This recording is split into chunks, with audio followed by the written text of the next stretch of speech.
They're expecting votes on the House floor in about 10 or 15 minutes, so we're going to call the subcommittee to order and at least begin our opening statements so that hopefully we can get through as much of that as possible so that we can, soon as we get back from the votes, which will probably take, 45 minutes, an hour, then we can get to you all who we invited here and appreciate your attendance. It's always most helpful.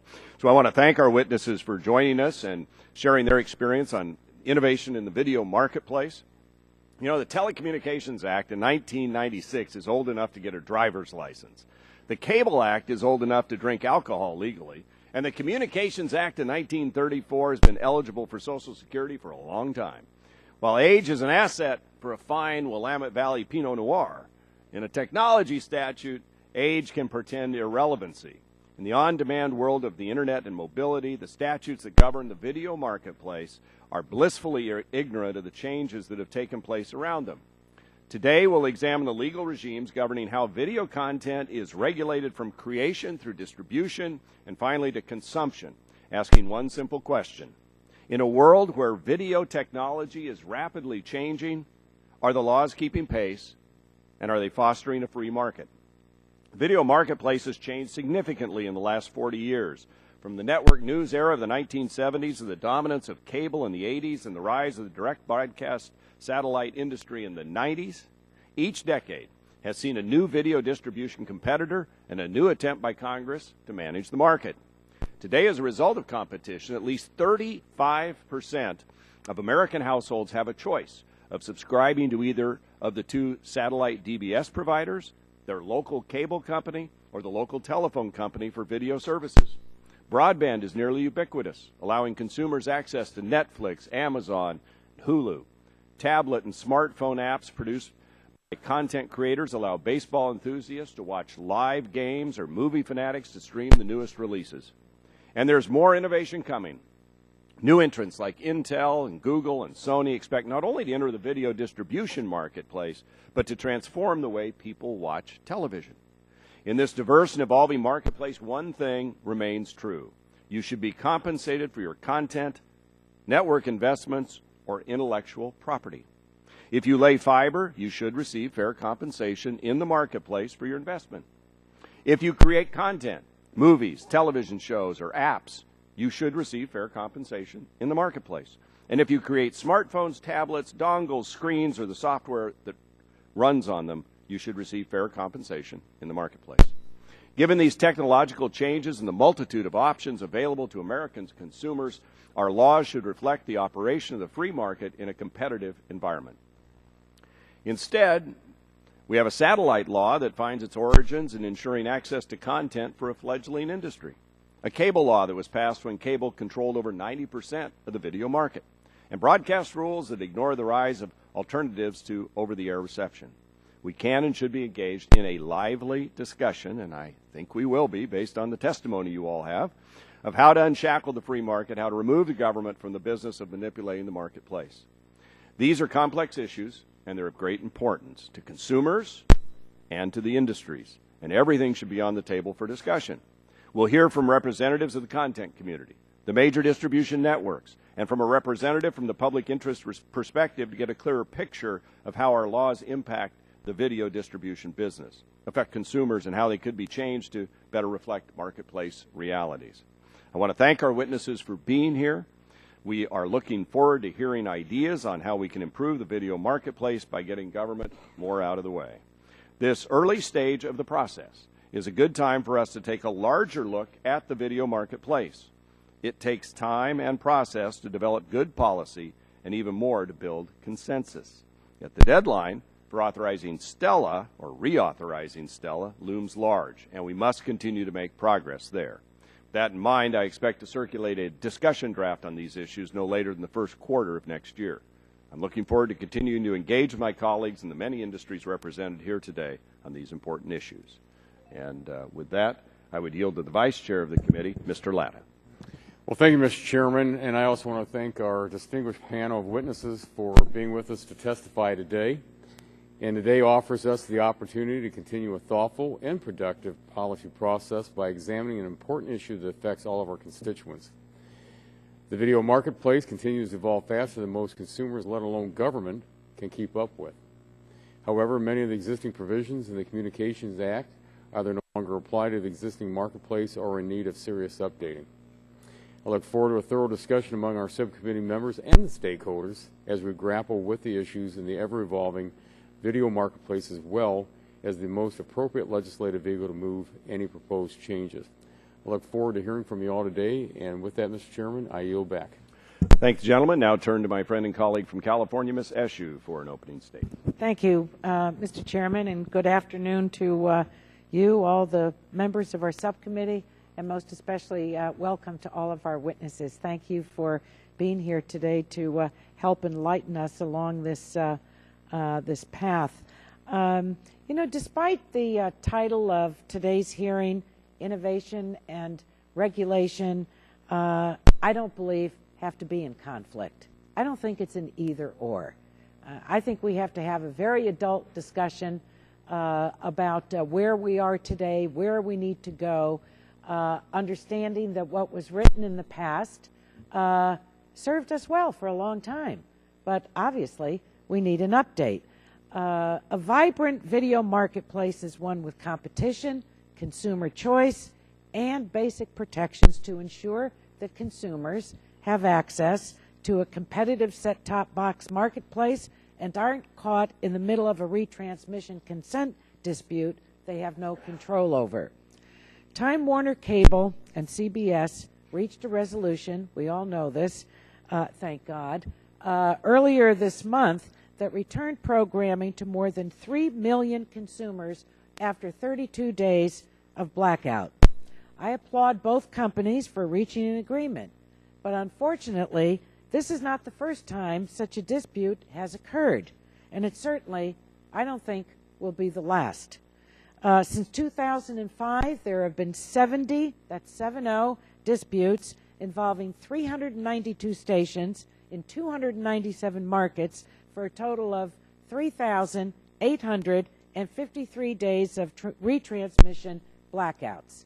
Now, if someone out there wants to start defending this, I think it'd be really interesting, because I just don't think that it's defensible. Some will say that legislating in this area is akin to picking sides or interferes with a retransmission consent mechanism that's working just fine. I don't think it's working just fine. I think it's broken myself. The reality is that the data paints a very different picture. The discussion draft I released earlier this week is not a full rewrite of the law, but instead represents a series of ideas intended to spur constructive and actionable debate on ways to improve the video marketplace for video content creators, pay TV providers, and most importantly, consumers. They're picking up the tab. They're the customers. It's in everybody's interest, I think. Specifically, my discussion draft would give the FCC explicit statutory authority to prevent broadcast television blackouts, ensure greater choice in cable programming by allowing consumers to decide whether or not to subscribe to the broadcast stations electing retransmission consent, prohibit a television broadcast station engaging in a retransmission consent negotiation from making their owned or affiliated cable programming a condition for receiving broadcast programming, instruct the FCC to determine whether the blocking of a television broadcast station's owned or affiliated online content during a retransmission consent negotiation constitutes a failure to negotiate in good faith, and 5, require the FCC to study the programming costs for regional and national sports networks in the top 20 regional sports market. Now, this discussion draft doesn't purport to have all the answers, but as we embark on our third Stella-related hearing this year, I think we need to have a substantive dialogue about potential solutions to a constantly evolving video marketplace.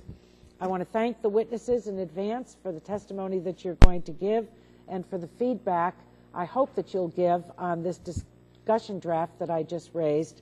And I'd also like unanimous consent, Mr. Chairman, to place into the record a letter to you and to myself from TiVo related to this hearing and their views on some of the issues that they feel strongly about. And I don't see... Without objection. I'd like to place Mr. Dingell's statement in the Without record. objection. Ask unanimous consent.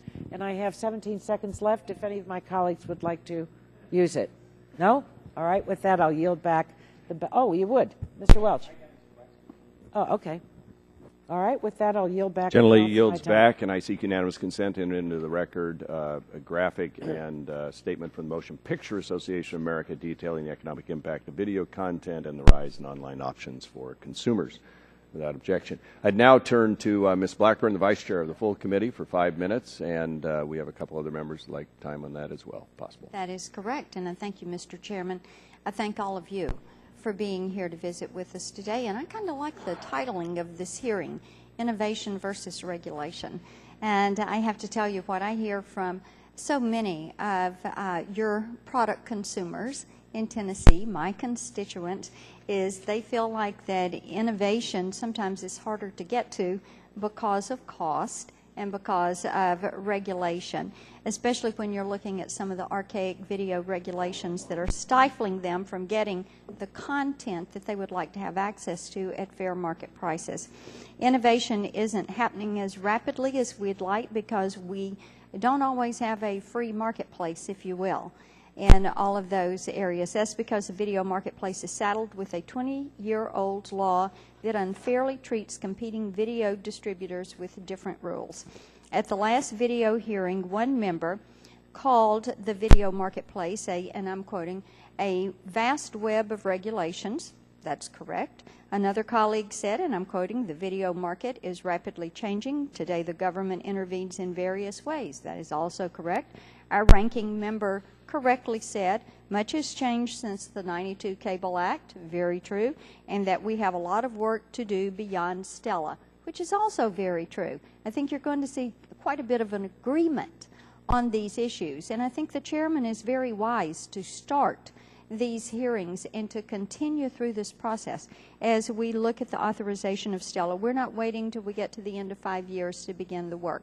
So thank you, and we appreciate that you're here with us. And at this time, I yield to Mr. Barton. 1 minute. Thank the gentlelady. I thought the chairman's opening statement was excellent. I think Ms. Eshoo and Ms. Blackburn have enhanced it. I do think it's time to do a complete review of our various telecommunications laws and regulations. By definition, regulation stifles innovation, and I think by definition we can all assume that the more innovation we have in the telecommunications marketplace, the better off the country will be. So I hope these series of hearings, Mr. Chairman, lead to concrete legislative action in this Congress. I especially want to take a look today on some questions about the way retransmission consent has been used most recently. And with that, I yield to whoever I'm supposed to yield to. Yield back to me. I yield Mr. back Barton, to you. And I yield at this time a minute to Mr. Scalise. Thank the gentlelady from Tennessee for yielding. Mr. Chairman, I want to thank you for the process-driven approach to reviewing the decades-old video marketplace regulations, and I'm particularly pleased to hear that you'll soon circulate draft legislation that addresses these issues. I applaud you for successfully moving the subcommittee beyond an initial information gathering and educational phase on these very technical and complex issues onto a strong position upon which the subcommittee can act in the coming months. I also want to commend Ranking Member Eshoo for recently putting her own reform ideas on the table with the release of the Video Choice Act. While I'm not in agreement with every provision of her bill and have taken a different approach, I view it as thoughtful and am encouraged by her strong interest in tackling this issue. I think we should all keep in mind that when these current video laws were written, this was the modern-day version of the smartphone. So clearly the laws are tremendously outdated that deal with this important issue that we're addressing today, and it's time to have this modernization. The only way we can act in the best interest of consumers is a way that prevents the government from picking winners and losers. It's when we start to get serious about a free market solution. I'm pleased that's where these hearings and conversations are headed, and I look forward to continuing the close dialogue with industry stakeholders and my colleagues on this subcommittee. So again, Mr. Chairman, I thank you for the hearing, and looking forward to hearing our panel, and yield back to the gentlelady from Tennessee. I thank the gentleman for yielding back, and I thank him for the appropriate prop that he brought to the committee. And, Mr. Chairman, I yield back the balance of our time. I'm just amazed he still uses that. yeah. Actually, with Scalise, I'm not amazed. Let's. Oh, just kidding. Okay, we're going to go to Mr. Welch now for 5 minutes. He's going to control Mr. Waxman's time. We have 7 minutes left before the vote, but 404 members have not voted. Well, thank you very much. A couple of things. One, the comments are about the fact that the technology is so outpaced the regulation or the law. We all know that we have to make some significant changes and ask some basic questions. Mr. Chairman, thank you for introducing, or you're going to introduce the draft discussion. And Madam Ranking Member, thank you for putting something on the table that's going to get the discussion going. The concern I have is one that's been identified by everyone here, namely we've got to get the law right, we've got to get the regulations right, and right means there's got to be a lot of space for innovation.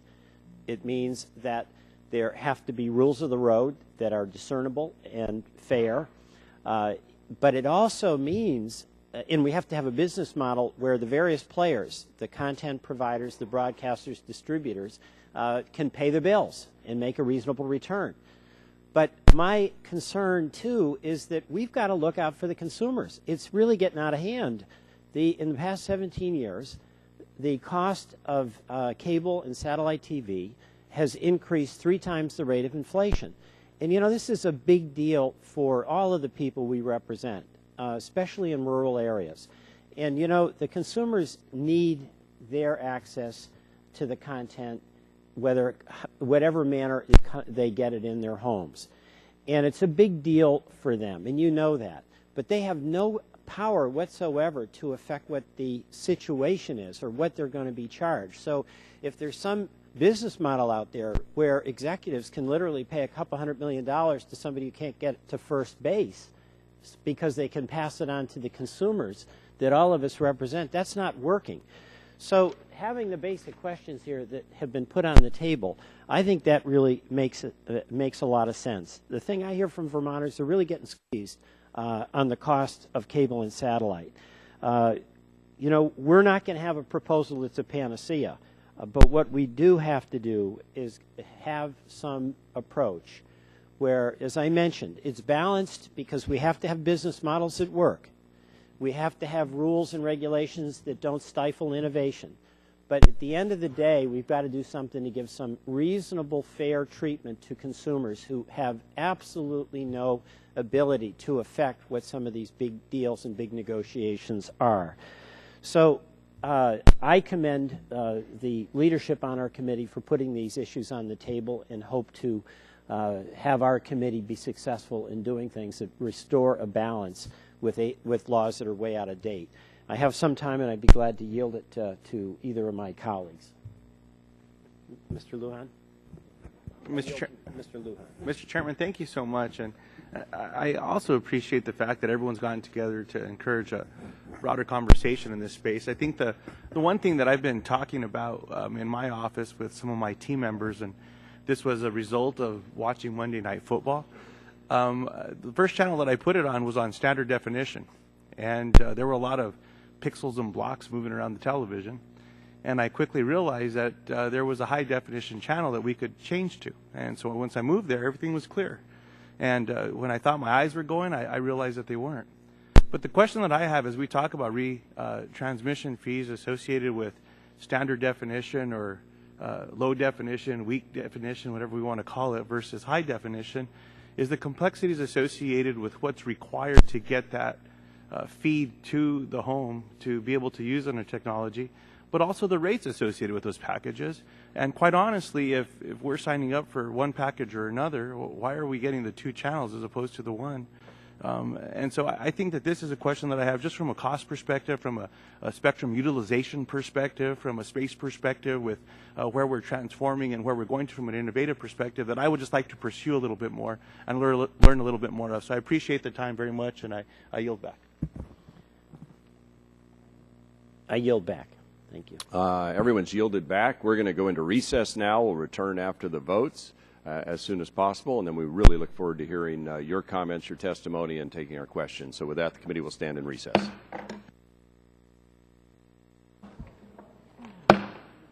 Call this subcommittee hearing back to order. I thank you all for your patience as we have the vote on the floor. And I think at this point we've been through opening statements on both sides, and it's time to go to our distinguished panel of witnesses. And we will start with Sandra Astars, the Executive Director of the Copyright Alliance. And I would just counsel you pull that microphone pretty close, make sure the button's lit on green, and you should be good to go. Great, thank you.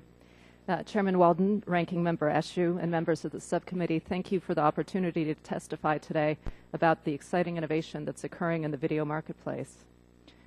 Innovation in the creation and distribution of video programming is happening throughout our membership and all across the spectrum of creators. From major motion picture companies to indie filmmakers, audiences have never had as many options for watching movies, television shows, and original web-based programs as a result.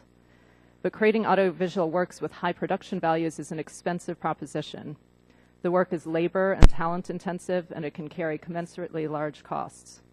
Independent filmmakers, for instance, routinely spend thousands, hundreds of thousands, or even millions of dollars to create their works. One of our members, the mother-daughter filmmaker duo of Gail Mooney and Aaron Kelly, spent 3 years making a film about individuals who are making a positive difference in the world.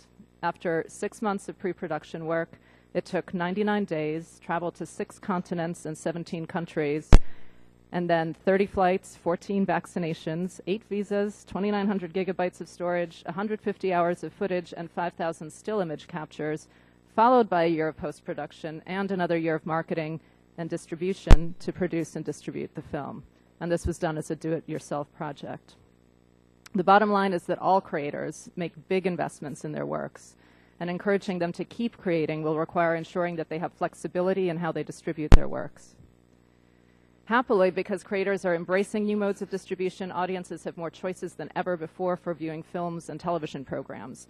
Services such as Netflix, Hulu, Vudu, HBO Go, Crackle, Mubi, Amazon, Epix HD, devices such as Apple TV and Roku, and technologies such as Ultraviolet enable consumers to watch what they want, when they want, and where they want. 5 years ago, video streaming was still fairly rough in terms of quality and reliability, but today, viewers are enjoying a growing number of high-definition streaming services, including scores of video-on-demand and TV everywhere models delivered by cable and satellite.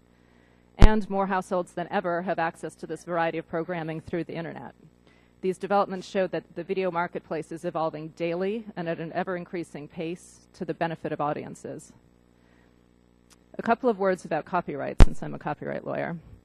Copyright law recognizes that ensuring appropriate rights to authors drives innovation and benefits society. Ensuring the author's right to determine when and how to license the distribution of his or her works is key to these benefits. These principles have been confirmed over and over again by the Supreme Court decisions. And as Justice Sandra Day O'Connor eloquently wrote, the framers intended copyright itself to be the engine of free expression. By establishing a marketable right to the use of one's expression, copyright supplies the economic incentive to create and to disseminate ideas. Compulsory licenses are a departure from normal copyright principles. They're appropriate only in narrow circumstances to address market failure, and we restrict their use to such cases because they abrogate the rights of property owners and force them to license their works to government-favored entities at rates sometimes set by the government. Economists and policy experts alike criticize compulsory licensing on 3 basic grounds. First, because the supposed cost savings that compulsory licenses deliver in the short term are usually more than offset by the inefficiencies that they can cause over time. Second, because they limit the diversity of services that would ordinarily develop via marketplace licensing. And third, because the rates and restrictions quickly become outdated and are difficult to change, so they're subject to legislative lock-in and result in price stagnation. Accordingly, my message to you is that given the creative and compelling works and the new and innovative distribution models that exist today, there's no need to impose new compulsory licenses in the video marketplace or to renew Stella. And as a closing note, I'd just like to mention positively some of the collaborative initiatives that are currently happening across industry lines to ensure that marketplace for new services is vibrant and safe. There are numerous efforts that are ongoing with internet service providers, with advertisers, with payment processors to educate consumers about the diversity of programming options available to them and to protect them from illegal sites and activities online. These efforts are just a start. We need to do more, but I'd like to commend the efforts, like the copyright alert system, as examples of how our mutual goal to provide compelling legal services to consumers is being advanced through cooperation, and I'd urge the subcommittee to take an interest in these efforts and encourage the success of these initiatives. Thank you. We thank you for your testimony. And now we'll go to R. Stanton Dodge, Executive Vice President, General Counsel of the Dish Network, LLC. Mr. Dodge, good to have you back before our committee. We look forward to your testimony. It's nice to be here. Chairman Walden, Ranking Member Eshoo, and members of the subcommittee, I appreciate the opportunity to testify today. My name is Stanton Dodge, and I'm the General Counsel of Dish Network, the nation's third largest paid TV provider and the only to offer local television service in all 210 local markets. Since this is not the first hearing on this subject, I'd like to cut right to the chase. The retransmission consent process is broken and in need of targeted reform. In the past few years, we have seen an escalating number of blackouts, and these blackouts are lasting longer than in the past and impacting millions more subscribers. So, not only are takedowns occurring more frequently, they're also increasing in magnitude. The recent headlines about the CBS-Time Warner cable dispute serve as a stark reminder. In short, the retransmission consent problem has reached a crescendo. It is perhaps the most destructive and outdated remnant of the 1992 Cable Act and does not match up with the vibrant, ever-changing competitive landscape in today's video marketplace. Also of increasing concern, some broadcasters are coordinating their negotiations with each other and colluding on the rates that they demand from video distributors like Dish. The American Television Alliance, known as the ATVA, whose membership encompasses cable, satellite, and telco providers, independent programmers, and public interest groups, and of which Dish is a member, is unified in calling for targeted changes to the outdated retransmission consent rules as part of the Stellar reauthorization. We and many other members of ATVA have voiced support for proposals such as interim carriage, and this solution would temporarily permit a distant signal to be imported during a retransmission consent dispute. That measure would alleviate the problem of service disruptions and prevent the use of consumers as pawns. And the broadcaster, whose signal is imported, will be compensated under the already established distant signal royalty rate. If the broadcaster's local content is as valuable to consumers as they assert, then the imported distant network is an imperfect substitute, and both parties will continue to have sufficient incentives to reach an agreement. The imported distant network signal simply fills the void for network programming. Members of the ATVA have also expressed interest in a discussion of standalone broadcast station offerings, which would give consumers the choice of whether to pay separately to receive a particular local broadcast station. And some in ATVA support the deregulatory approach embodied in Congressman Scalise's legislation from the 112th Congress. When he released his bill, ATVA and Dish lauded Mr. Scalise for his leadership in kickstarting the much-needed retrans reform debate. We continue to encourage Mr. Scalise's reform efforts. And today, we applaud Ranking Member Eshoo for circulating the Video Choice Act this past Monday. Critically, the discussion draft proposes concrete legislative ideas to give consumers greater choice over their programming, tackles the growing problem of bundling cable channels with network channels, and empowers the FCC with significant authority to curtail blackouts.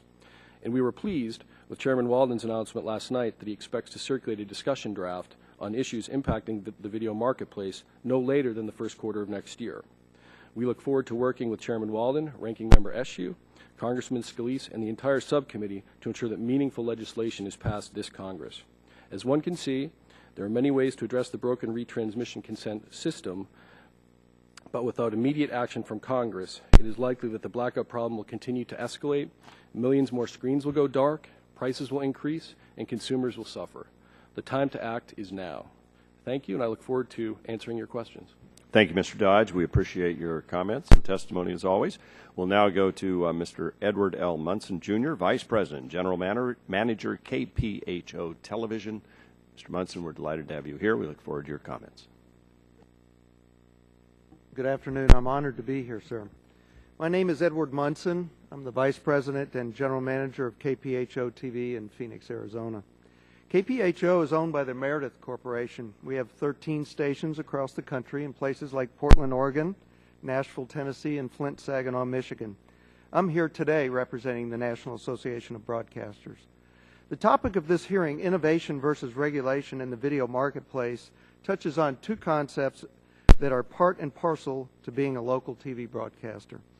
TV stations exist in a highly regulated environment, more so than the other witnesses on this panel. In fact, broadcasters must comply with regulations not applicable to any other distribution platform. For instance, TV stations must abide by decency rules and children's programming requirements. We must give federal candidates reasonable access to air campaign advertisements, and we must offer those spots at the lowest charge to any of our commercial advertisers. We must maintain main studios within certain geographic limits and with specific staffing obligations, submit numerous quarterly, annual, and biannual reports to the FCC, and compile quarterly lists of station programming. We proudly embrace many of these responsibilities, but some regulations place broadcasting at a competitive disadvantage to the other video providers on this panel. For example, decades-old ownership restrictions reflect a time when broadcasting was the only game in town. It makes no sense to hamstring broadcasters with outdated limitations when our direct competitors are not restricted in any way. Another example is the online public file regulation, which requires local TV stations to place sensitive pricing information online when our direct competitors can see it, but these direct competitors don't have that obligation.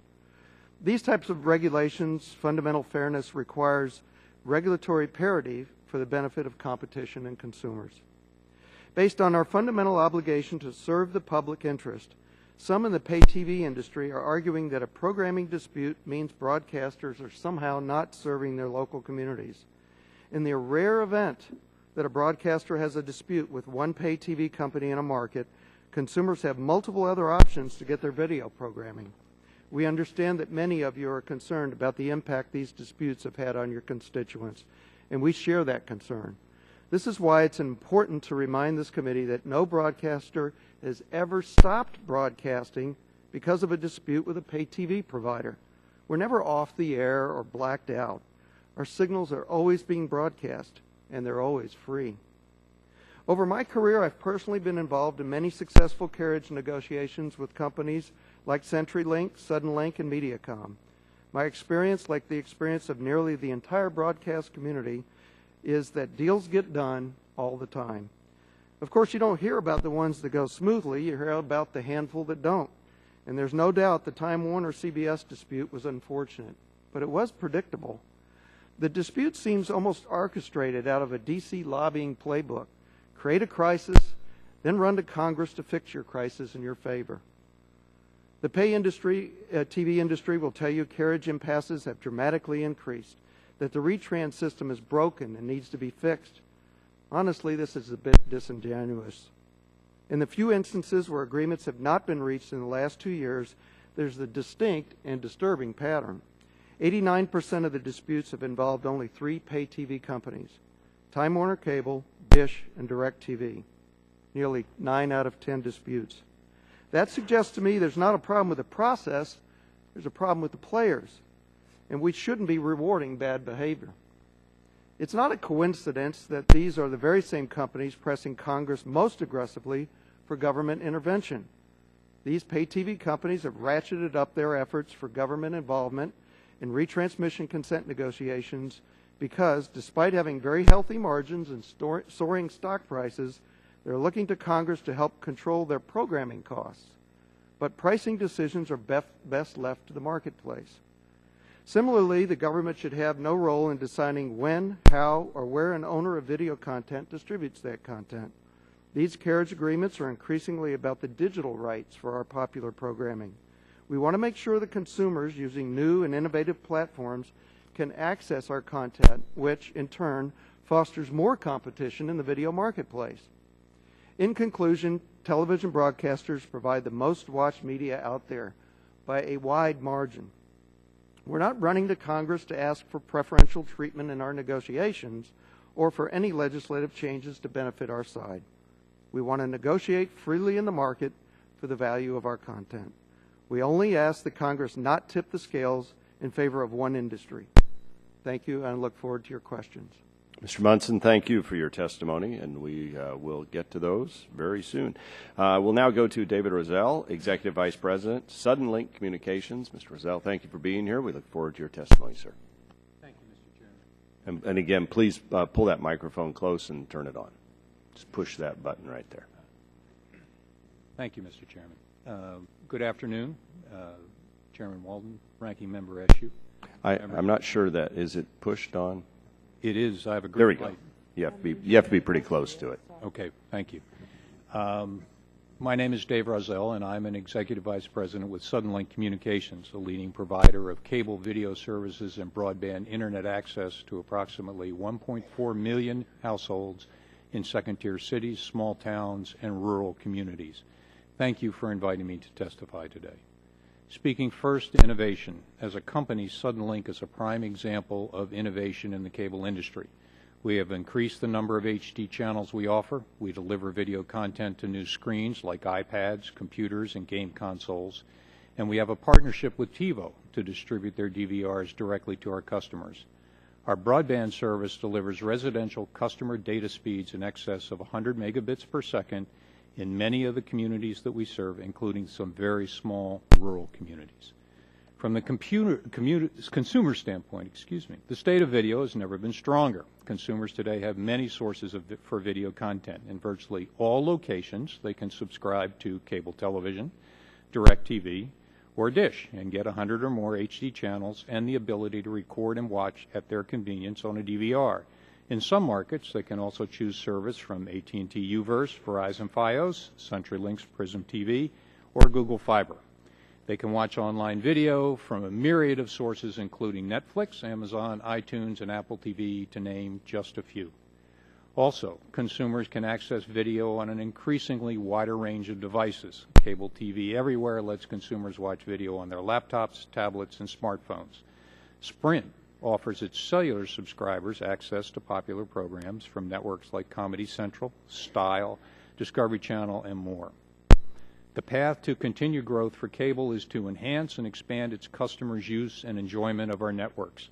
Cable is investing billions annually to ensure that this potential can be realized, and as a result, other providers of content, services, or devices in the online video ecosystem can flourish.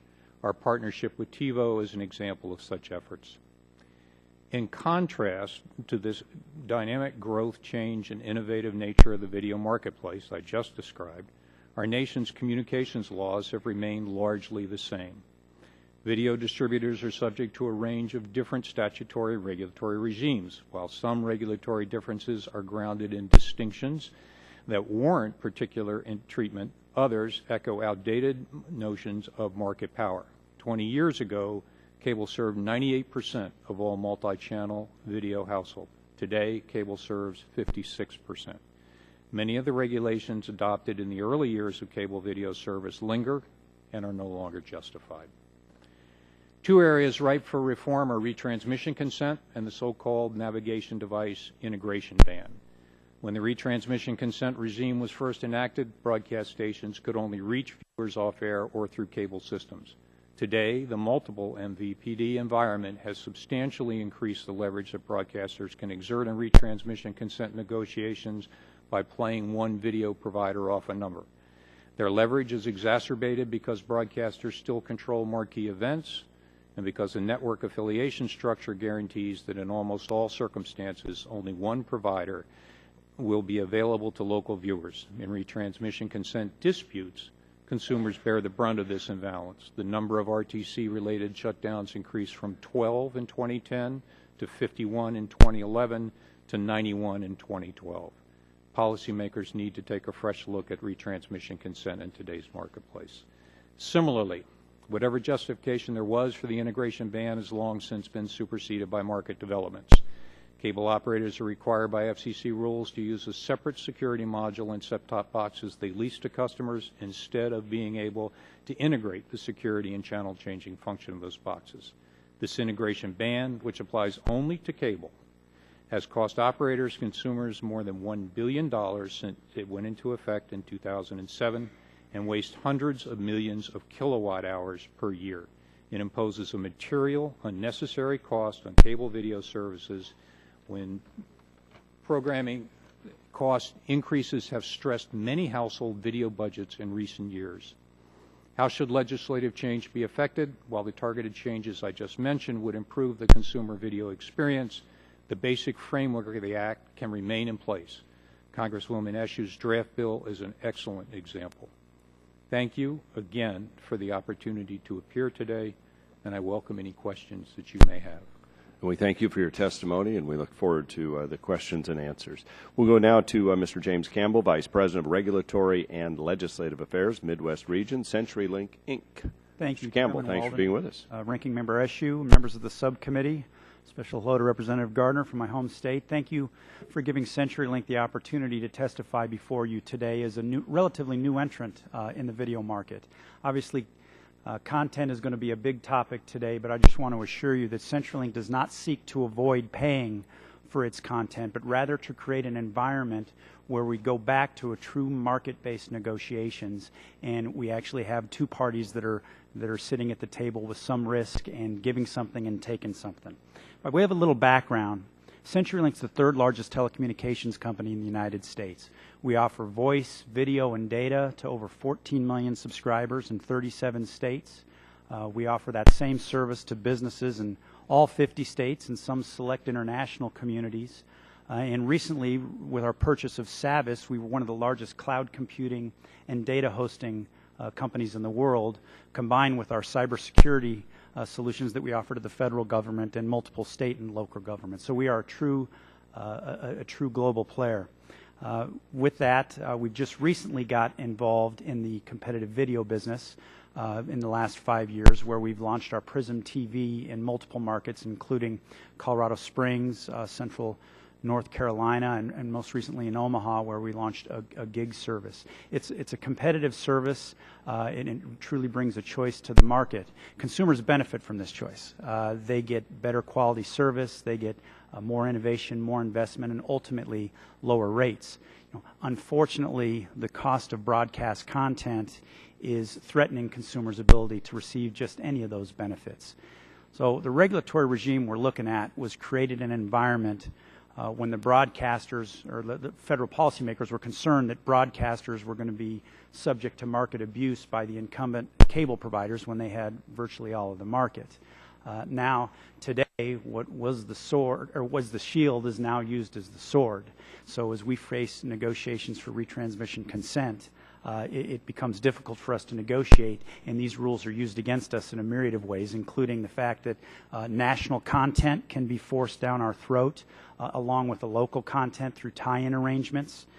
We have virtually no other option to get content in these markets, and the FCC's interpretation of the good faith standard has rendered it meaningless, essentially giving further de facto power to the broadcasters. So the scales that Mr. Munson spoke about are already in the favor of one party over another, and we're simply be asking that they be returned to level. In addition, the regulatory regime does not reflect the explosive competitive nature of the video market and the explosion of competitive providers over a myriad of networks and methods. The current rules not only pose problems for large providers, but also more so for small providers like CenturyLink. Every customer we obtain currently has a relationship with someone else. We have to win them over. And for us to sit and face these types of terms and conditions from broadcasters, I know Mr. Munson said that thousands of these retransmission consent negotiations go smoothly, including with CenturyLink. I doubt there was a lot of horse trading and haggling in that negotiation. We essentially have to take what we get. Ultimately, the fees that are being charged are providing windfalls for the corporate broadcasters and not the local stations. Retrans was designed to promote localism and ensure that there was a safety net for local stations. Now we have to buy these local stations along with multiple other channels, and we have no choice but to take it because this is products and content that our subscribers need. SNL Kagan projects that by 2018, $6.1 billion will be gained in retrans fees, over $2.4 billion from 2012. That's a 250% increase over just two retransmission cycles, and this is all at the expense of consumers that live and work in your districts. Congress has an opportunity with Stella to reform and return these negotiation process into a true market scenario. We agree with DISH that the carriage of distant signals, if there's an impasse, would be one way to do that. You would essentially return some leverage back to the providers, so when we sit down at the table, we both want something. Right now, it's not the case. The reasons Congress conferred the regulatory advantage to the broadcasters no longer exist. CenturyLink favors a deregulatory approach, again, where distant signals can come in for two reasons. Again, it returns the balance of the negotiations to both sides of the table equally, and more importantly, it doesn't punish consumers while two providers try and work out a deal. To close, at the end of the day, this is not about winners and losers. It's about protecting consumers from the regulatory problems that exist today. Again, we thank you for the opportunity to be here. We look forward to working with this committee and Congress to come up with a solution that's consumer-oriented. Thank you. Mr. Campbell, thank you for your testimony. We'll now go to our final witness this afternoon. From Public Knowledge, the Senior Staff Attorney, John Bergmeyer. Mr. Bergmeyer, thank you for being here. We look forward to your testimony. Good morning, Chairman Walden, Ranking Member Eshoo, and members of the subcommittee. Thank you for the opportunity to participate in today's hearing. Today I'm going to talk about two things. First, I have a few remarks on current video issues. Then I'll present a few ideas that will make the video marketplace more competitive and affordable. For years, Public Knowledge has met with both sides of the aisle on video reform issues, and we frequently find that we agree with several proposals coming from members of Congress who come from very different political backgrounds.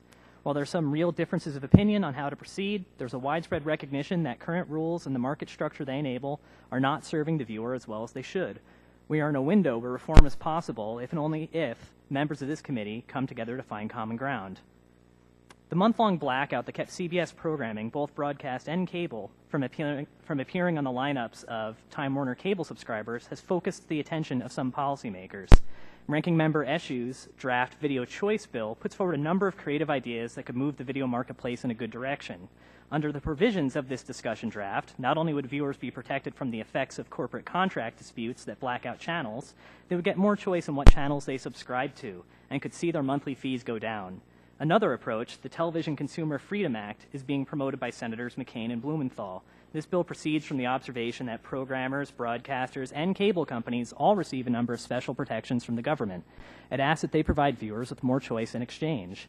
We've also been encouraged by efforts by Representative Scalise and previous Congresses to look for outdated video regulations that merit elimination in order to remove unnecessary protections for video incumbents.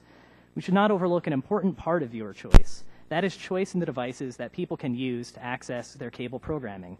Cable set-top boxes often have high rental fees and lack the innovation found in other areas of consumer electronics. This is why Congress passed Section 629 of the Communications Act. Congress and the FCC should continue to enforce the current cable card implementation of that statute while moving to a more modern implementation that fixes some of its shortcomings. Congress must reauthorize Stella. Satellite has been a success story where action by Congress and the FCC ensured that a new distribution technology could access content and reach viewers. It should be a lesson for policymakers about the importance of fostering new modes of video competition. The success of Stella points to the best long-term approach for improving the video marketplace. That is, to promote competition from new providers. The Internet is changing the video marketplace just as it changed the market for other media. However, dominant players in video have control over the content online competitors need for their service and the pipes they need to reach viewers. New technology will play a large part of video delivery, but the market may not reach its full competitive potential. Consumers will still suffer from a lack of choice, and independent content producers will struggle to reach viewers. But there's a solution at hand. Congress should make sure that its pro-competition video policies are technology neutral. If it does this while protecting Internet openness, it can ensure that videos have more choices. Like satellite, online video is a success story, but it can be much more than it is now. It is not driving down cable prices. For most users, it is a supplement to cable, not a replacement. Congress and the FCC can help online video develop into a full competitor in 3 easy ways. First, they can clear away some of the outdated rules that slow down the evolution of the video marketplace. Second, they can extend the successful policies that protect providers from anti-competitive conduct to certain online providers. Third, they can protect Internet openness and prevent discriminatory billing practices that hold back online video. This will increase competition, meaning lower prices, better services, and more flexibility and control for consumers. To be sure, many of the regulations that permeate the video marketplace can be repealed today. These rules include the sports blackout rule and prohibitions on distant signal importation. Some other rules, like the compulsory copyright license, are outdated but must be reformed cautiously.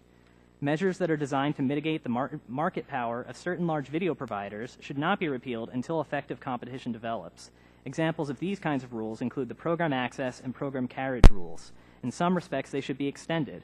For example, online video providers that wish to voluntarily operate as multi-channel video programming distributors should be able to do so. This would ensure that consumers had more choices for high-value content than they do today. It would eliminate the incentives that keep certain content from being licensed widely. Finally, Congress can help ensure the Internet remains open to creators of all sizes by working to prevent the anti-competitive use of data caps and other open Internet violations. My brief oral testimony can only touch on a few issues. My written testimony contains more detailed analysis and recommendations. Thank you for inviting me to speak, and I look forward to your questions. Mr. Bergmeyer, thank you for your testimony. I want to thank all the witnesses for your testimony. We'll now move into questions, and I want to pick up on some things you said, Mr. Bergmeyer. And I've had some people say in the course of this dispute between CBS and Time Warner Cable, when you talk in terms of the customers, do the customers deserve a refund in any portion from your perspective if they didn't get the programming that originally was there and all that? Yeah, sure. What's your view on that? I think it goes without saying that consumers should receive compensation if they don't receive the services that they pay for, and the details of what caused the dispute, that's not any of their concern or business. Right. However, I don't think that'll actually solve any of the underlying issues that lead to the blackouts to begin with. Yeah, but it's just something people have talked about, you know, because this one went so long. Yeah, there's some disputes. And let me ask about, because we're all having this discussion about these rules, and you heard my opening statement. Some qualify for Social Security, some, you know, old enough you can get a drink legally. And so I want to talk about the ownership caps a bit, because it strikes me, and I'd be curious to get your testimony, your comments, or any of you, but because broadcasters clearly have an ownership cap limitation of, what, 39% or something, TV does, and overall audience. Satellite, you don't have any limitation on markets you serve, if I understand you, 2 satellite providers. Is ownership cap something that have outlived their usefulness? Cable doesn't really have that, right? So what are your views on that? Public knowledge definitely thinks that the media ownership rules serve an important purpose in ensuring that people have a diversity. So broadcasters, you view, should have an ownership cap, but the others shouldn't. I think you know, the rules might need to be revisited to be more technology neutral. Absolutely, when you're signaling out a particular industry, that might be problematic. But in general, media ownership serves a purpose. I have to point out that the issue that affects retransmission consent, in particular, are ownership problems that don't really trigger the rules because they're about stations that are in different markets that still jointly negotiate retransmission consent with large MVPDs. And I'm sure some of the cable companies can address that issue better than I can. But you could also have, they're not necessarily negotiating all times with little mom and pop cable operators anymore either, are they? There are many small cable operators throughout the country, yes, rural areas that have. But you got big, we've sort of gone to the point where you've got big organizations on both sides in many cases, right? Well, there are big organizations on both sides, and unfortunately sometimes there are still little guys on both sides that get forgotten in this. Yeah. So, Mr. Campbell, Mr. Dodge, and Mr. Rozelle, from what I understand, the MVPDs generally object to the bundling of broadcast channels with cable networks during retransmission consent negotiations. And at the same time, each MVPD before us, no doubt, offers bundled packages of channels to their customers. They also likely offer bundled video and voice and data service, or want to offer data service. Everybody's kind of getting into that. What's the difference from your perspective between the bundles offered by the programmers and the bundles that the MVPDs themselves offer? Mr. Dodge, do you want to lead off? You look like you want to lead off. Have at it. Sure. Well, you know, Dish, I think, has been very, very innovative in the bundles it offers in the market, creating family-friendly only packages that are smaller, more affordable for families. And they're actually, the bundles offered by the programmers and the bundles offered by the distributors largely are the same thing. We wish we had more flexibility in how we could actually package, but as the bundles are offered to us, they also include restrictions on how we can actually create packages. All right. Mr. Campbell? One of the differences is in the bundles we offer to our subscribers, if they don't like them or want to go somewhere else, they can call a competitor. In these retransmission negotiations, the bundles are forced on us, and if we agree to the terms and conditions, we carry the program, and if not, then we have nowhere else to get it. So, yes, to echo Mr. Dodge's, we're very creative with our bundling package as well and trying to make it as competitive as possible. I think the real issue on the retrans side is the one-sided negotiations of it. All right. Mr. Rozelle? The packages that we offer our customers are structured as flexibly as we can, given the program contracts that we have with the distributors, including the broadcasters under RTC.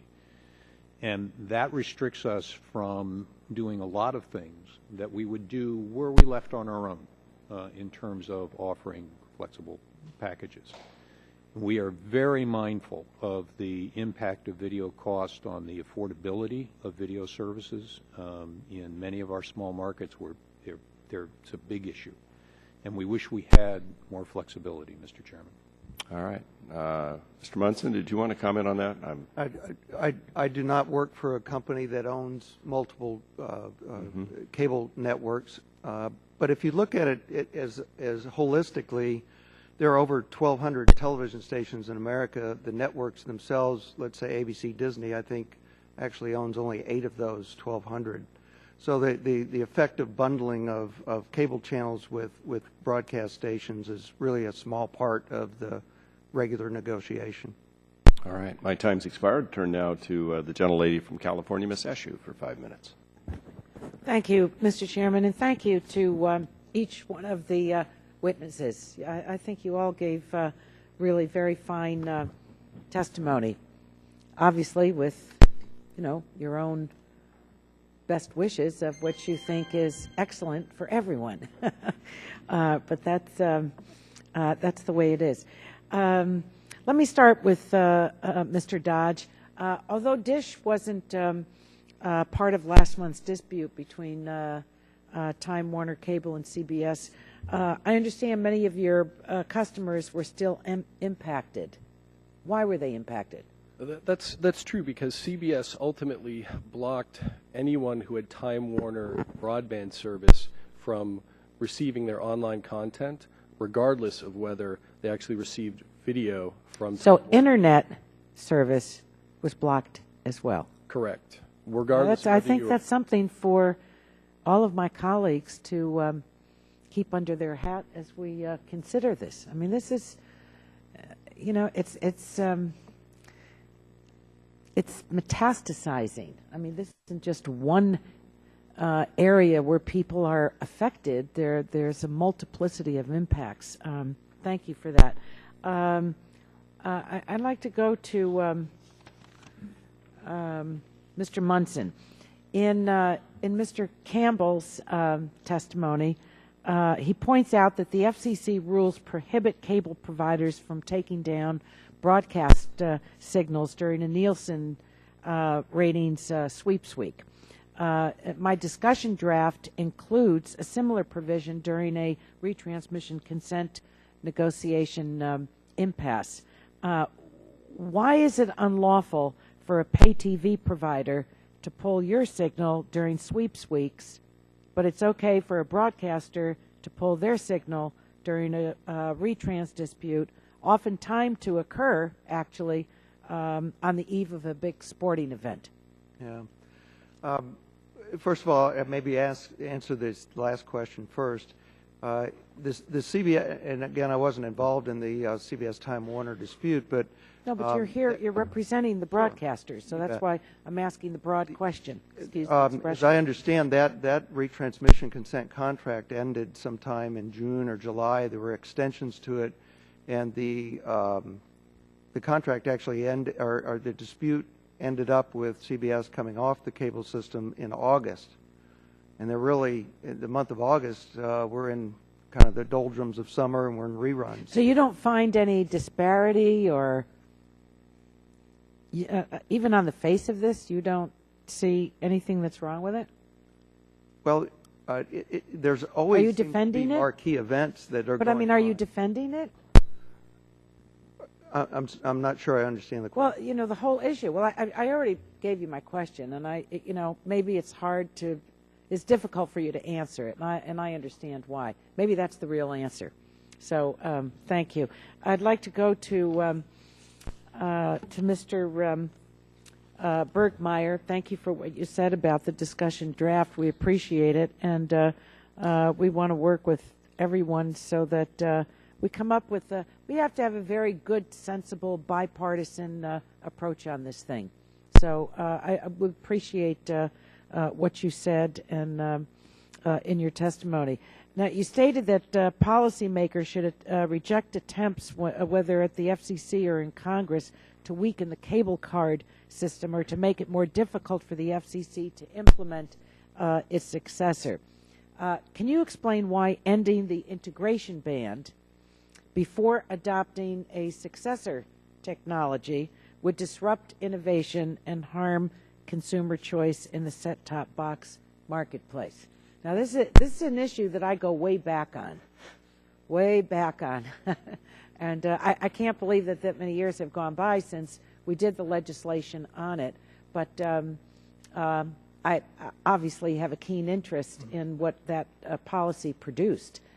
So can you address it? Yeah, absolutely. I mean, people are relying on cable card today and new devices from companies like Samsung and TiVo. Maybe just to use one sentence to describe, to set it up for the members.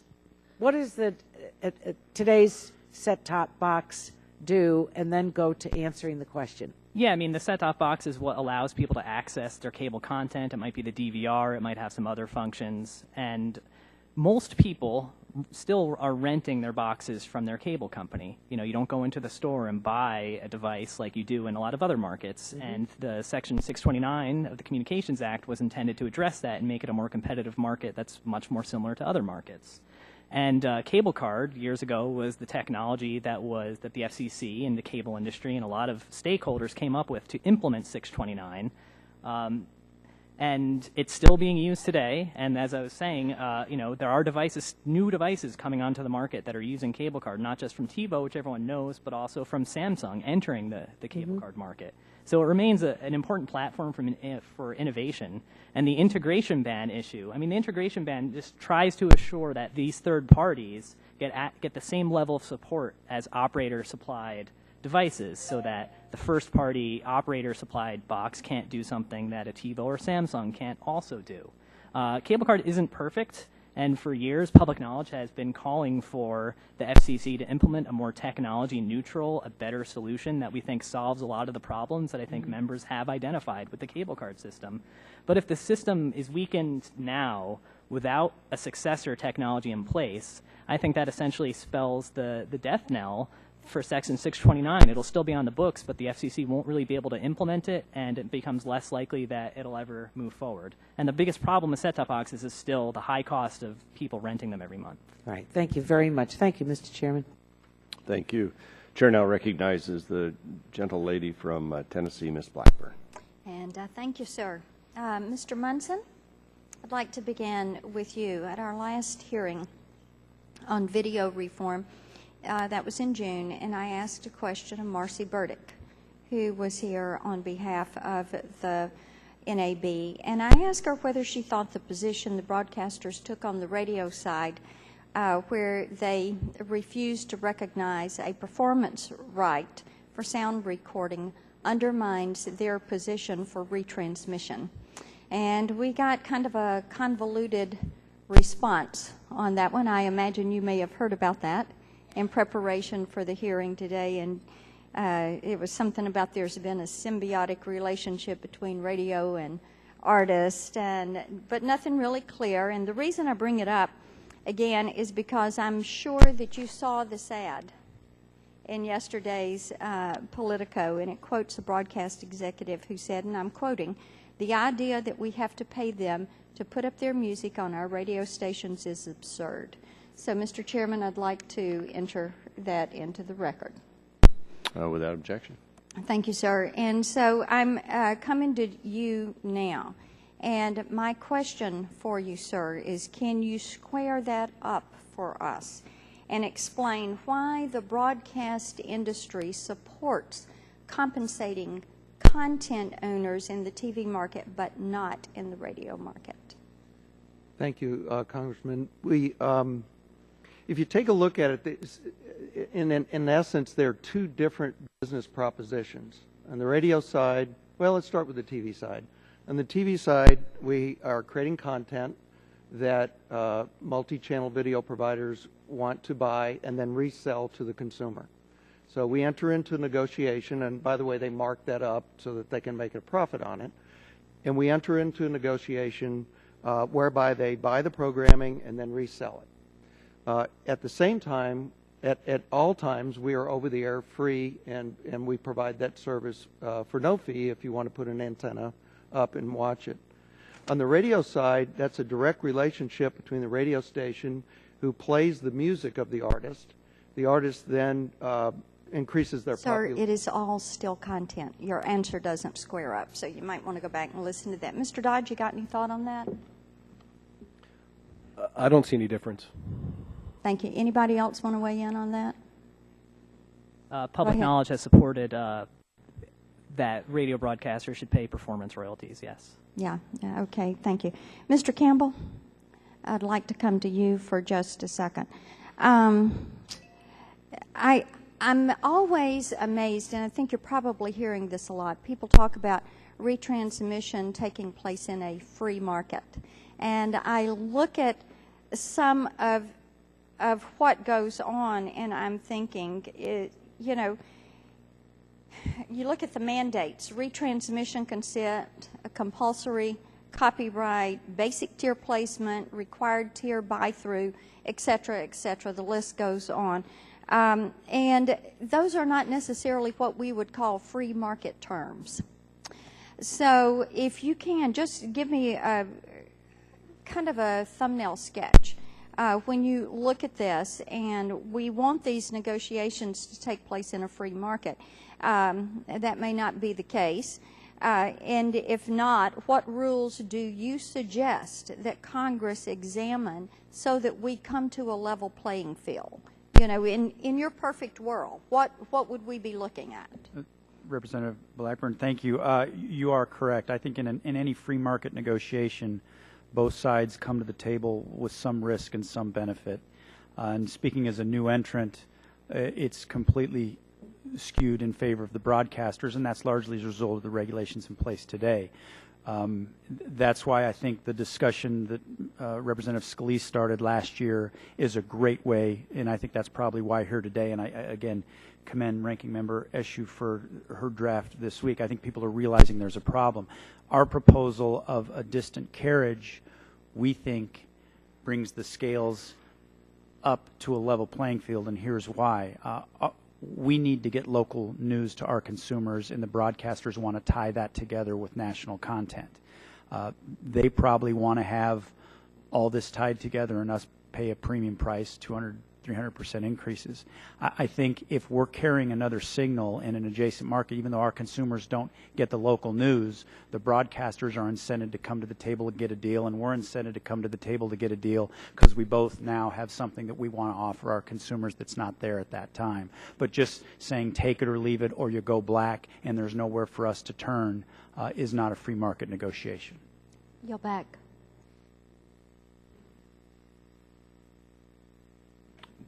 I'm sorry. We'll now go to, let's see, where's the list? Mr. Dingell, but he's not. Mr. Doyle, I believe. Thank you, Mr. Chairman. Mr. Doyle, for 5 minutes. Heavy on the Mr. Thank you, Mr. Chairman. Well, I want to start out by reiterating something my friend and colleague, Ms. Eshoo, said, that I'm very concerned about the blocking of online content in retransmission consent disputes. This is new ground that's being broken here that we've not seen before in any retransmission negotiations. And in the most recent one, where the broadcast blackouts affected 3 million people, the online subscribers to CBS.com, we're talking about 11 million people that were affected by that outside the area that was being negotiated. And I hope this doesn't become the new normal for retransmission disputes. Mr. Campbell and Mr. Rozelle, you represent companies that provide video and broadband services to consumers. What do you think the reaction would be if your company blocked access to Internet content as part of a retransmission dispute? Congressman Doyle, I think it's very clear to us what would happen. It would be argued that we violated the net neutrality principles, and that we were engaging in, if not in unlawful conduct, immoral conduct. I will tell you that I was, perhaps I'm naive here, but I was very surprised in a way that the FCC didn't say to CBS in this case, you are a broadcaster operating in the, as a public trustee in the public interest. The programming involved here was created as a result primarily of the licenses that you hold from us. And now you have withheld that programming in another venue, but nevertheless withheld that programming from members of the public. And we don't find that to be in the public interest. And I'm sorry they didn't do that. I think it would have been appropriate. Mr. Campbell? Representative Doyle, I really don't have anything to add. I think Mr. Roselli answered it quite well. The only other thing I would point out is that to go back to Representative Blackburn's suggestion, if it's truly a free market, then the broadcasters maybe should return some of this free spectrum they got to offer that and bid on it. But I would have nothing to add to the online blockage other than Mr. Roselli. Let me ask a question to, again, Mr. Roselli, Mr. Campbell, Mr. Dodge. There seems to be an increase in the number of agreements between local broadcasters to co-own and operate equipment and facilities. And I want to say I believe in the value of local news and local programming. And I believe that broadcasters need to find innovative solutions to the advances of technology and the marketplace. However, both Dish and Suddenlink and Public Knowledge mentioned in their testimony instances where joint agreements have resulted in separately owned stations in a single market jointly negotiating for retransmission consent. How have you seen this trend develop, and what do you think the consequences have been? Well, the American Cable Association, or the ACA, did a study that showed in those scenarios where separately owned stations joined together in these so-called local marketing arrangements, that the resulting cost to the distributors and ultimately consumers increase in anywhere between 22 and 160%. And it's also my understanding that the Department of Justice starts to get interested in such things at about the 5% mark. So I think the numbers are pretty telling. Mr. Roselli? We have run into circumstances where in one market that we serve, the ABC affiliate and the Fox affiliate, two of the big four came to us together, and it was a very, very difficult negotiation for us as a result. I would say to you, sir, that if we step back and take a look at the result of the increasing retransmission consent fees and try to correlate those increases with increases in local programming as a result, which was the reason that this whole system was put in place to begin with, as I understand it. I don't think that correlation exists, not positively. And so I think that this is a very difficult issue. I think Ranking Member Eshu's bill is therefore more valuable today than it has ever been, and we look forward to participating in that process. Mr. Campbell? Representative Doyle, as a new entrant, we're not in a lot of markets yet where we would probably be subject to these sort of arrangements, but obviously we've heard about them, and you know, as we grow, obviously if any of this happens, then we'll be sure and provide that data. Mr. Munson, I saw that you wanted to comment. Yes, thank you. If I could make a few comments, Congressman. First of all, there's nothing illegal about these arrangements between television stations. If there was, the FCC wouldn't allow it. The fact is that in my experience of doing retransmission contracts of these sort, there's never an option that's not given where a multi-channel video provider could pick up just one of the stations. They always offer that, but there's a lot of exchange that goes back and forth between the cable company and the television station. Mm-hmm. Mr. Chairman, I see my time is up, and I thank you for your generosity. We'll now go to Mr. Barton for 5 minutes. Thank you, Mr. Chairman. I've got just one or two basic questions, maybe three. First thing, I want each of the panelists to tell me who you think the primary stakeholder that you're representing is. We'll start with Ms. Allister. I represent the Copyright Alliance, and we're a coalition of 40 institutional members who are copyright owners, creators of all varieties. So I'm speaking for the creative community. Okay. Consumers. Just consumers. Yes. I hear chuckles at that, but that's okay.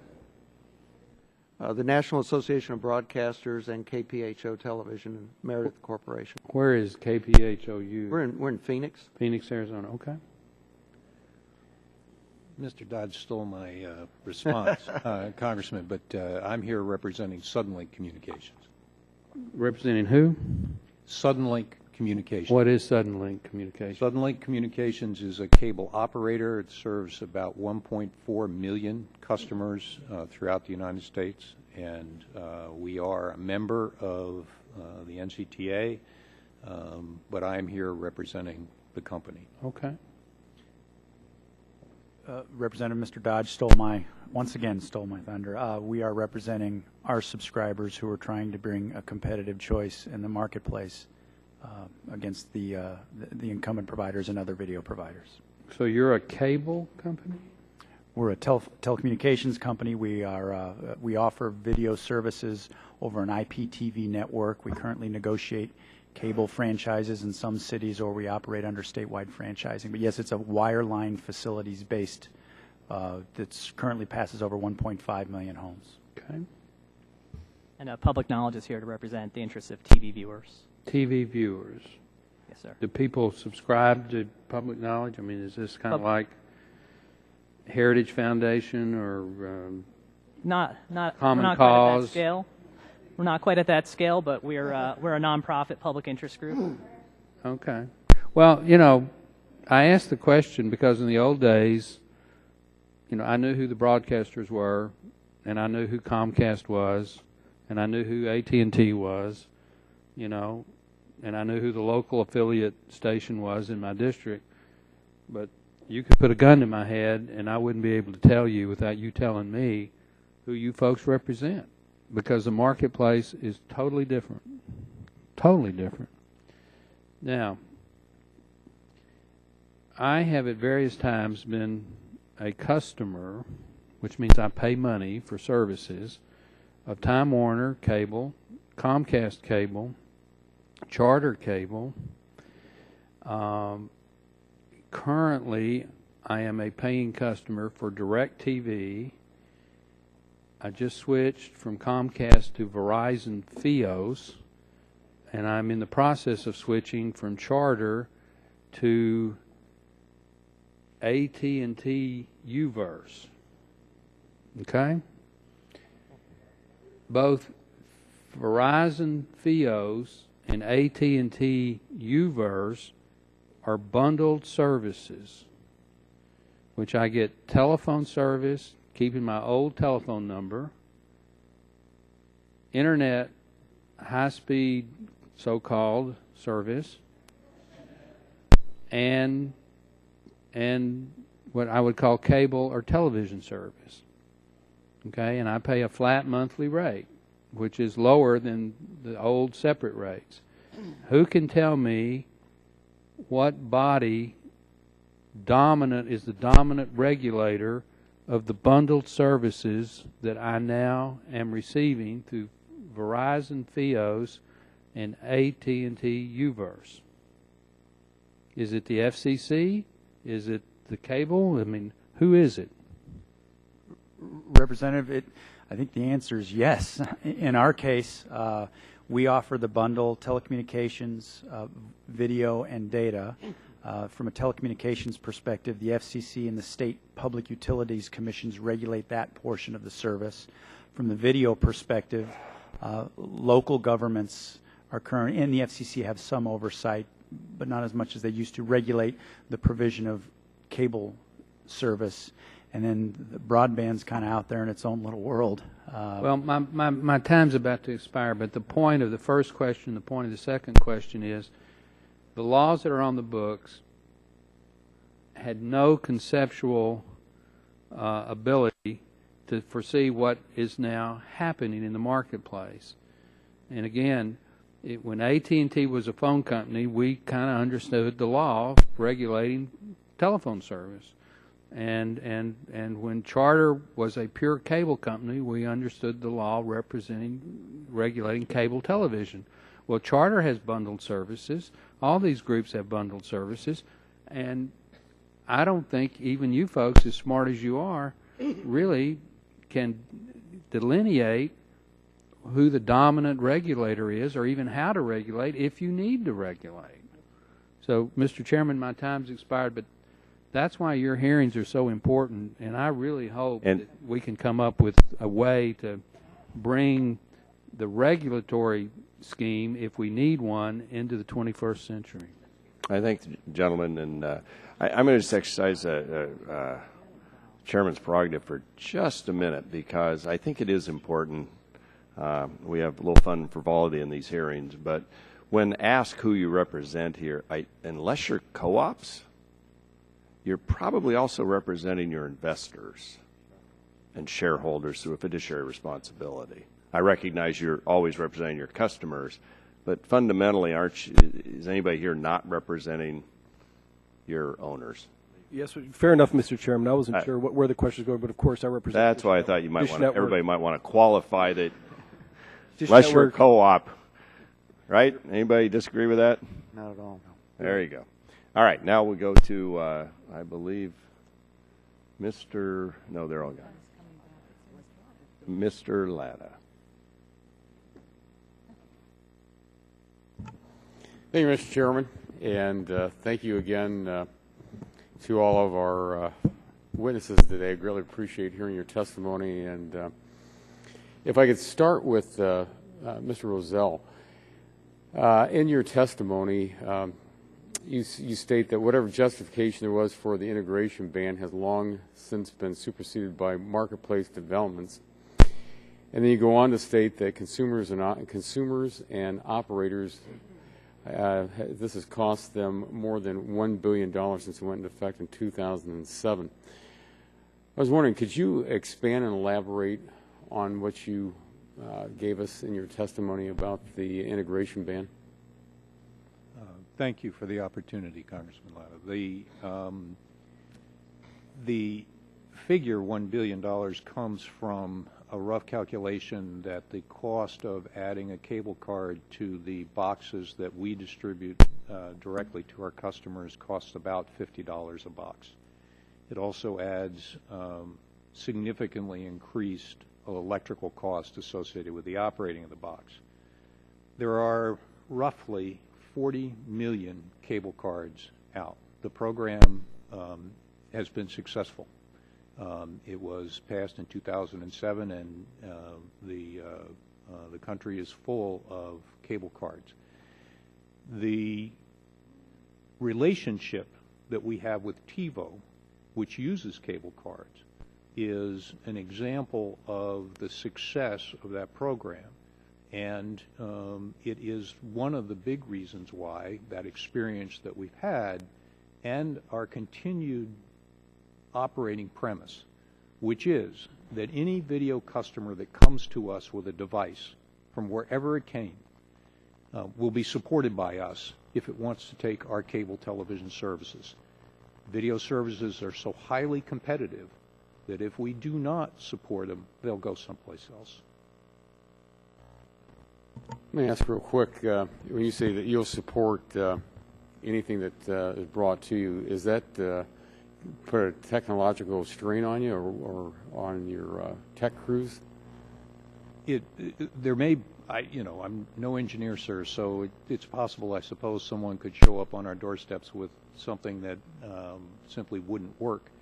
But if it's a device that was designed to work on our network, I can tell you that we would do everything that we reasonably could to make certain that we kept that customer happy. Okay, thank you. And kind of following up, maybe go ask everybody this question. What Mr. Barton had brought up, really with where the laws are out there today.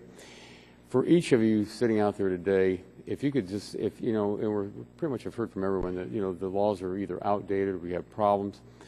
If each of you just kind of briefly say, if you had the opportunity, what law on the books would you want to get rid of or change today? And I'll start ladies first.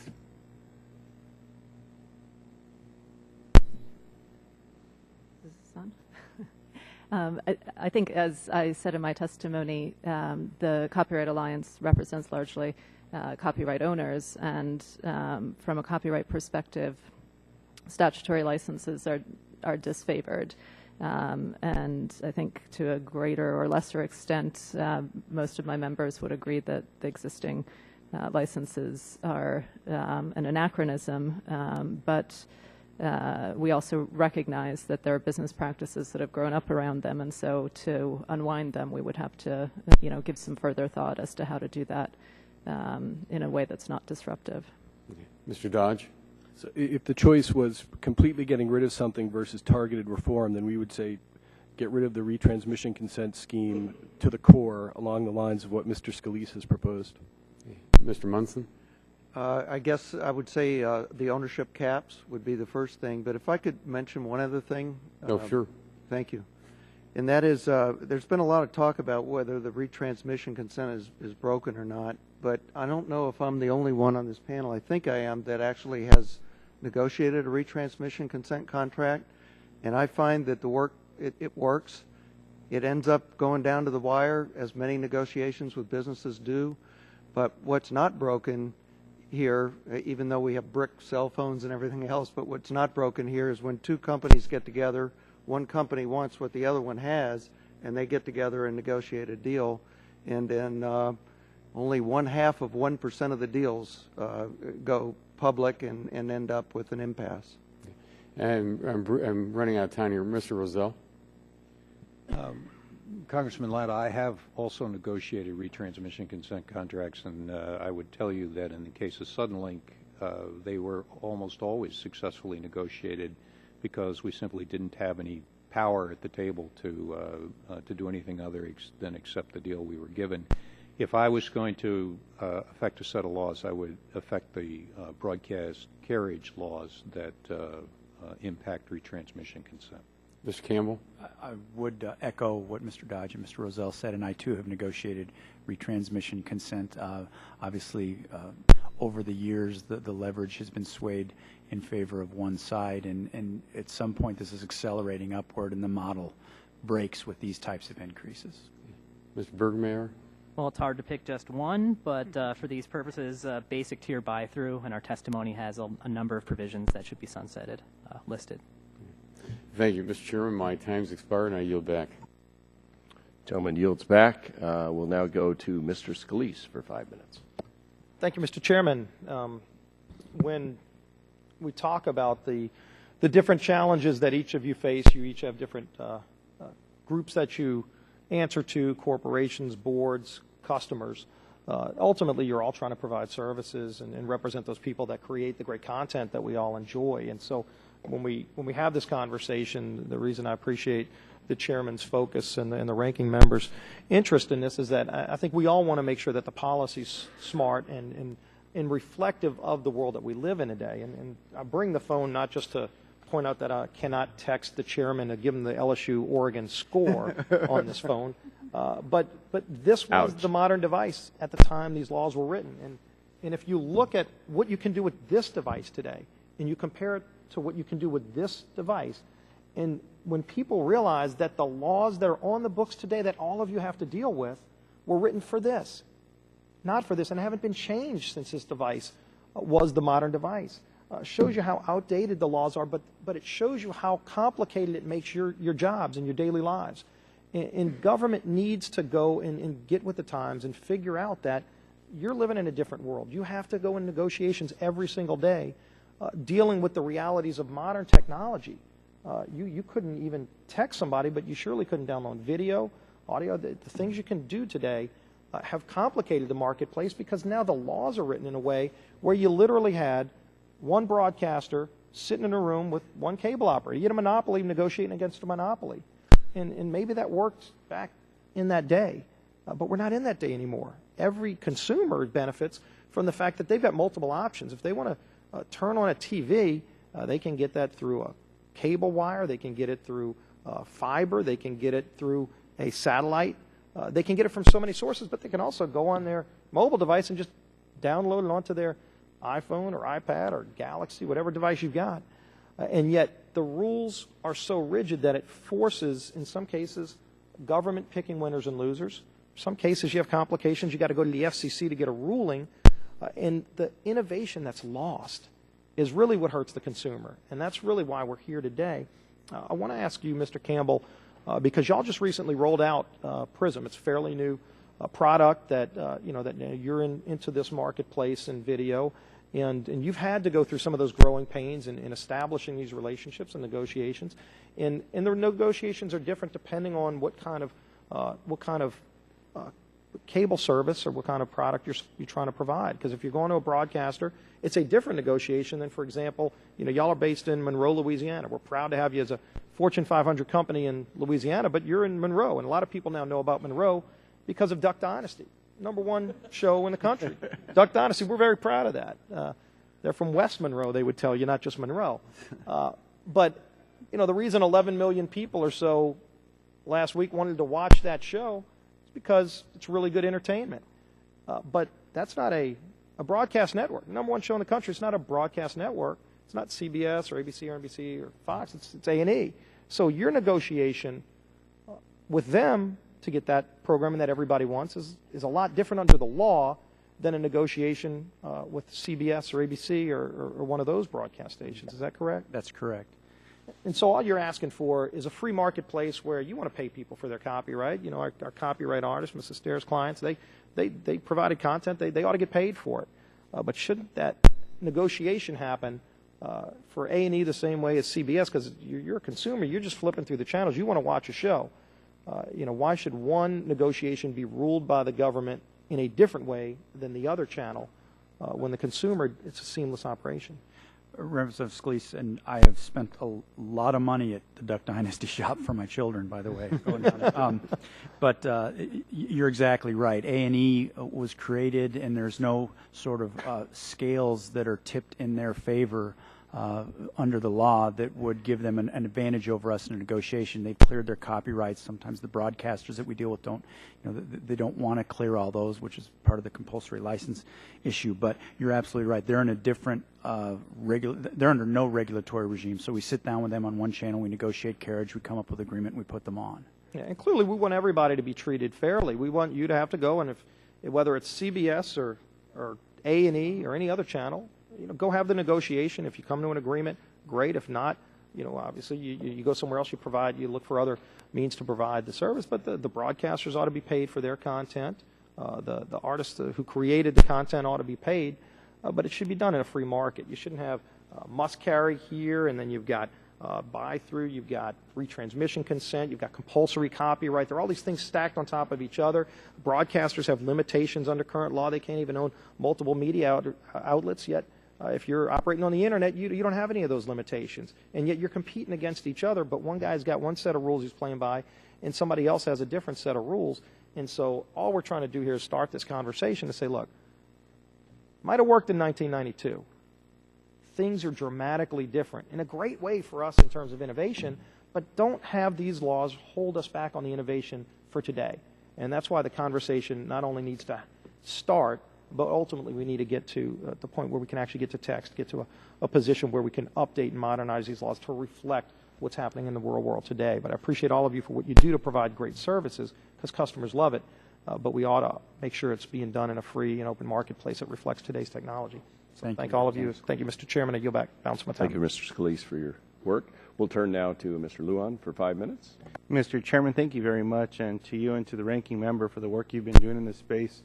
The conversation that we're having today, as well as complex as it is, but a reality that hits everyone across this country as we look not only for information, for valuable content and entertainment as well.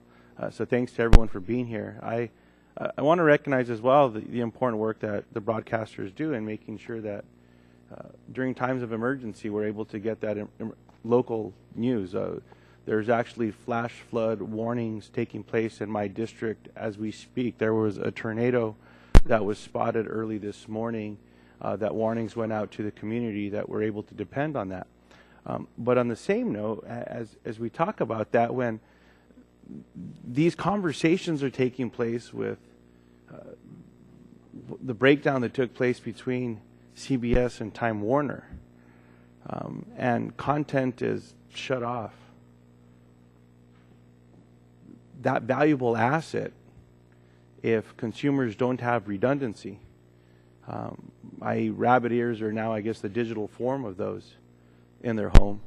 And our form of redundancy, at least for me, is my smartphone, which I think would be redundant. But if internet content was even cut off and I couldn't, now that I couldn't see it on my television, I couldn't go to my device and try to pull it up because I still have internet connectivity, whether it's through whatever my phone's receiving or through the internet signal that I still have in the home, that concerns me. And I think that in the same vein that I talk about the importance of a critical service that's provided, it concerns me that this shutout can take place from a blanket perspective.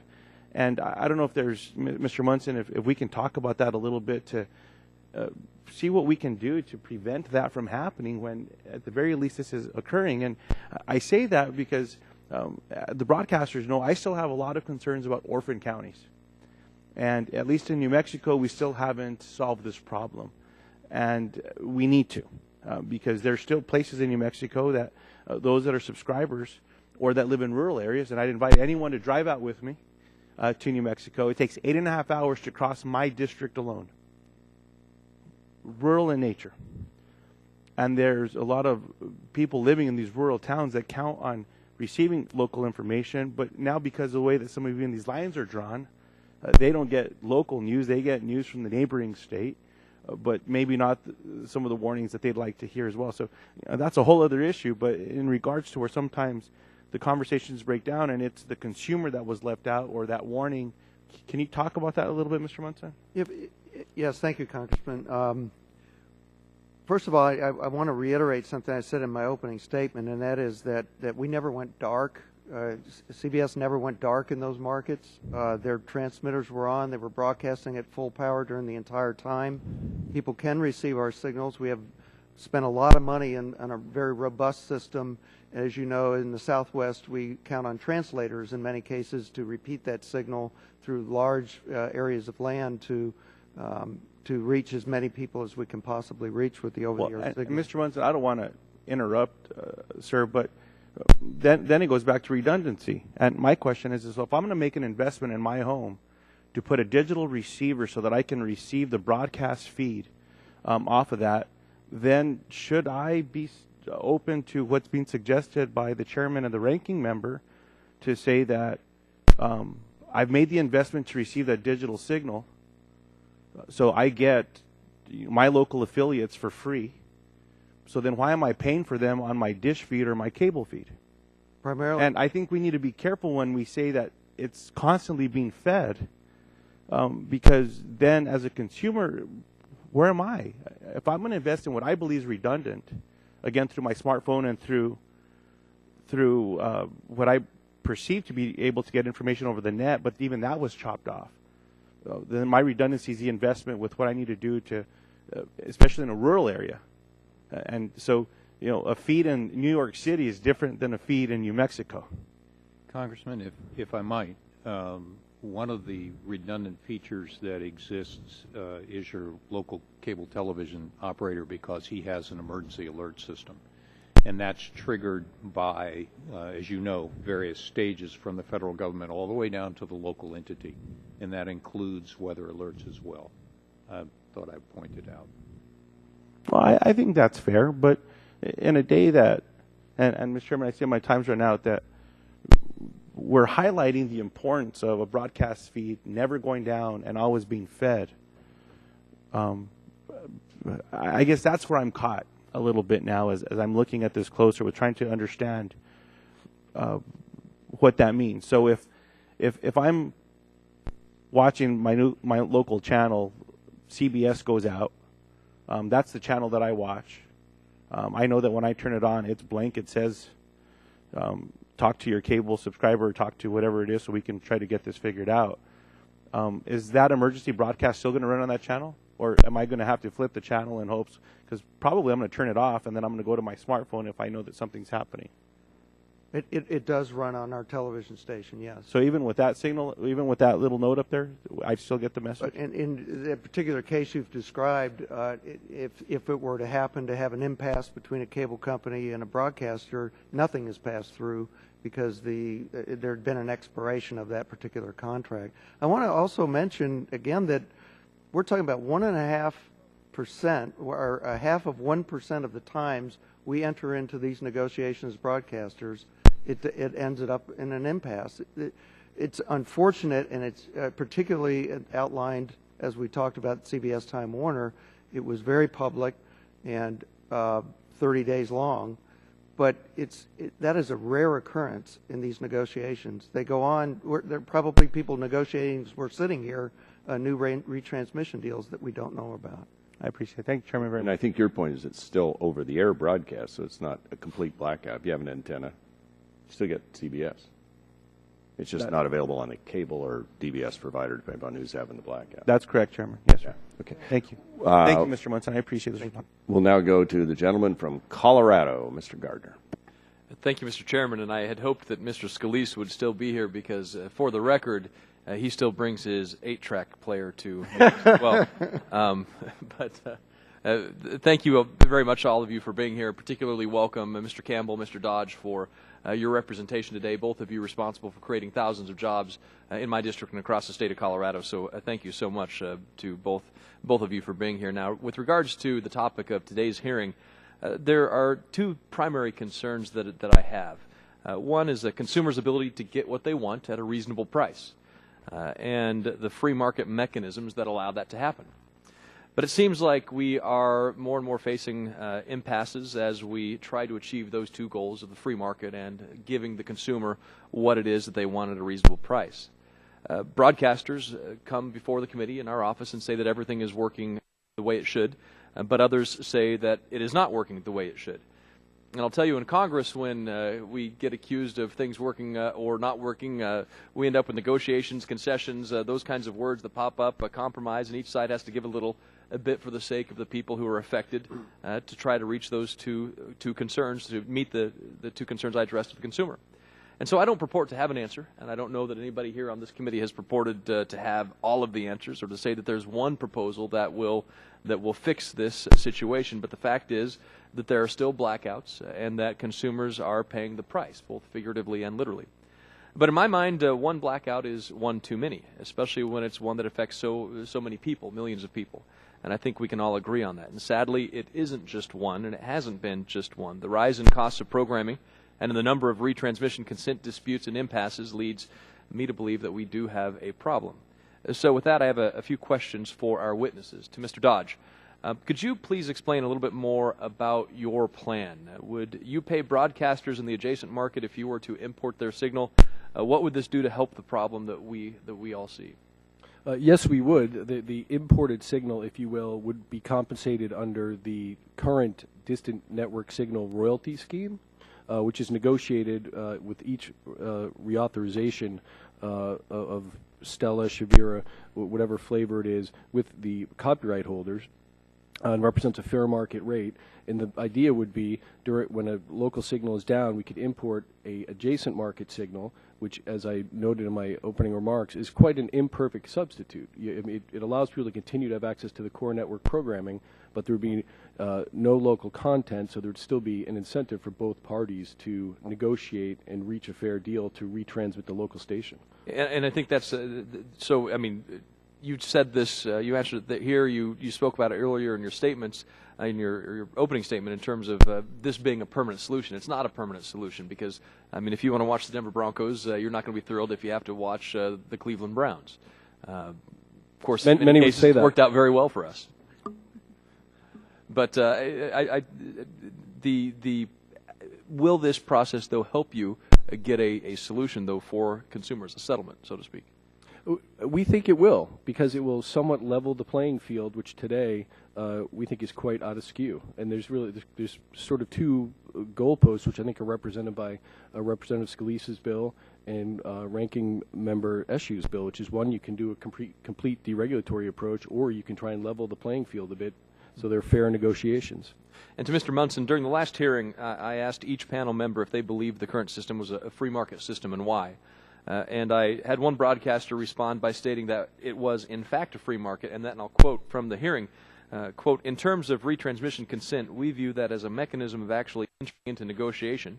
And I think one of the tenets of our business is we spent a lot of money in creating content, and we want to be able to, get an appropriate return on that content," end quote.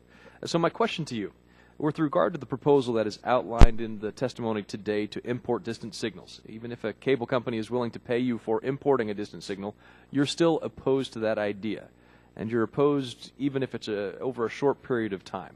Why is that? My experience is, Congressman, that it would prolong the dispute, not shorten it, by bringing another CBS affiliate in this particular case.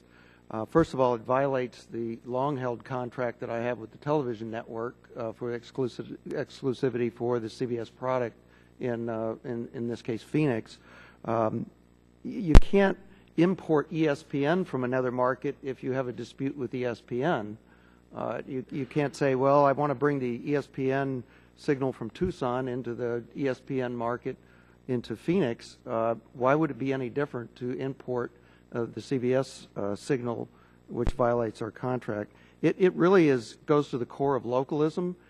As you've already mentioned, it destroys the localism, bringing a distant signal in with television commercials, with programs, news programs, traffic, weather, that doesn't reflect that particular community, destroys the whole idea behind localism, which was the foundation of over-the-air broadcasting. So, I mean, do you think that what we have today is a free market system, a system that works in the free market?